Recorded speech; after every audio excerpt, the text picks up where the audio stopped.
सुनसान सहरा और उसका वसी वरीज शहर, ये वाक़ है हज़रत हूद अलैहिस्सलाम और उनकी कौम के अजाब का। बहुत पहले की बात है, जहाँ ताकतवर लोग अपनी ऊंची इमारतों पर फख्र करते थे। यही थी कौम आद। उनके दिल सख्त और सर गुरूर से बुलंद थे। कोई उन्हें रोकने वाला न था सवाए एक शख्स के। वो थे हज़रत हूद अलैहिस्सलाम। वो बार बार अपनी कौम को पुकारते, अल्लाह की तरफ लौट आओ, तकब्बुर छोड़ दो, वरना अंजाम बहुत खौफनाक होगा। मगर लोग हंसते, मजाक उड़ाते। अगर अजाब आना है तो ले आओ, वो कहते। फिर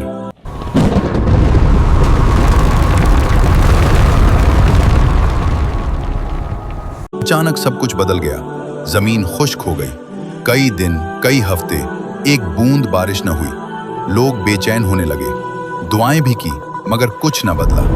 और फिर एक दिन आसमान पर एक सियाह बादल नमूदार हुआ। बारिश आ रही है। लोग खुशी से झूम उठे। मगर हजरत हूद अलैहिस्सलाम का चेहरा संजीदा था।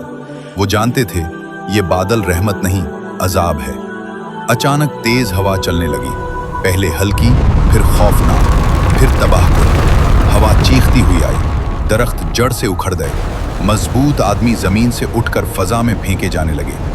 इमारतें रेत की तरह बिखरने लगी। चीखें, खौफ, तबाही। ये आंधी एक दिन नहीं, कई दिनों तक चलती रही। आखिरकार सब कुछ खामोश हो गया। वही कौम जो खुद को नाकाबिले शिकस्त समझती थी, मिट्टी में मिल चुकी थी। और उस वीरान खामोशी में सिर्फ हजरत हूद अलैहिस्सलाम और ईमान वाले महफूज खड़े थे। Please subscribe and follow me.